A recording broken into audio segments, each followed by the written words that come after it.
L'une des choses les plus difficiles souvent dans les relations, peu importe lesquelles, ce n'est pas de fournir les efforts de cette personne avec qui je suis en couple. Mais la chose la plus difficile et douloureuse, c'est quand c'est une seule personne qui fournit des efforts.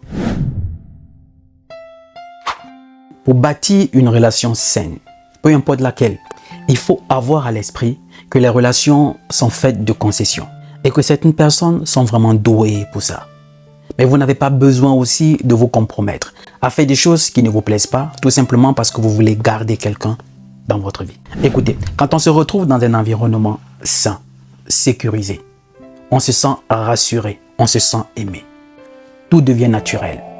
Plus besoin de forcer quoi que ce soit. On n'a plus besoin de forcer notre partenaire de prendre soin de nous, d'avoir du temps pour nous, de nous faire des compliments, de nous offrir des cadeaux. Tout devient naturel. Mais tout ceci aussi a un prix à payer. Il y a aussi un sacrifice à faire. Vous savez, la plupart des personnes se mettent en couple sans même savoir pourquoi elles se mettent en couple. Certains se mettent en couple parce qu'on veut prouver à son ex qu'on a trouvé mieux que lui, qu'on peut trouver mieux qu'elle. Certains se mettent en couple parce que on veut quelqu'un qui va nous aider à oublier notre ex. Un pansement.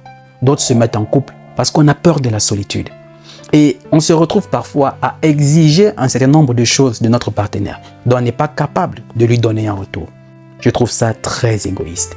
Et c'est justement l'une des raisons qui fait en sorte que certains couples qui avaient pourtant un bel avenir ensemble finissent par se séparer.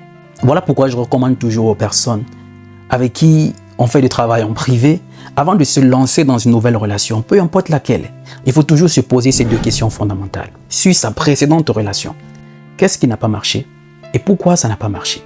À partir du moment où vous avez les réponses à ces deux questions, une chose est sûre, vous êtes sur la bonne voie pour construire quelque chose de plus solide. Parce que vous n'allez plus reproduire les mêmes erreurs. Mais si vous ne vous posez pas ces questions-là et que le problème, c'est toujours les autres, c'est toujours votre ex, vous allez reproduire les mêmes erreurs.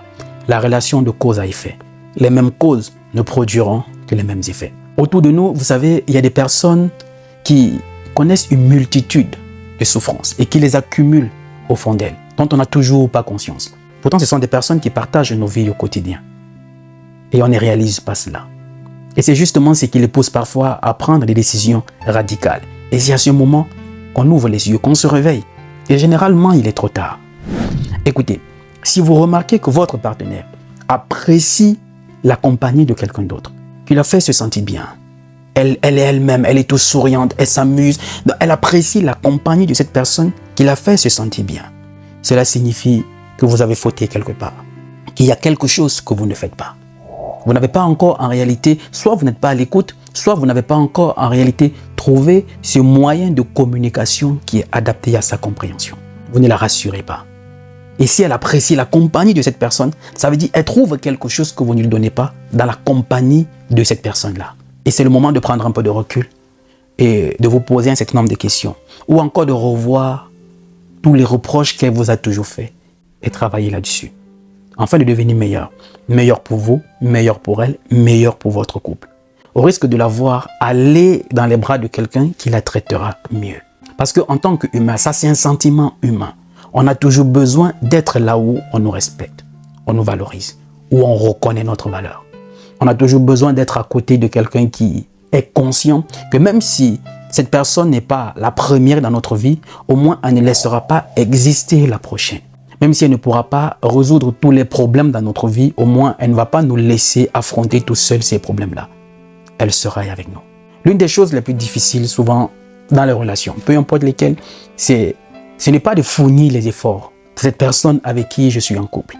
Mais la chose la plus difficile et douloureuse, c'est quand c'est une seule personne qui fournit des efforts. Quand vous vous retrouvez dans un environnement sécurisé, en confiance, vous vous sentez aimé, tout devient naturel. Tout devient naturel. On n'a plus besoin de forcer quoi que ce soit. C'est la petite leçon de vie que je voulais partager avec vous, la famille. Si vous l'avez apprécié, laissez-moi tout simplement votre pouce bleu et surtout votre avis en commentaire. Mais surtout, si vous avez des questions, n'oubliez pas de me rejoindre sur Instagram. Je me ferai le plaisir de vous répondre. Je suis Roland Campbell, ton frère.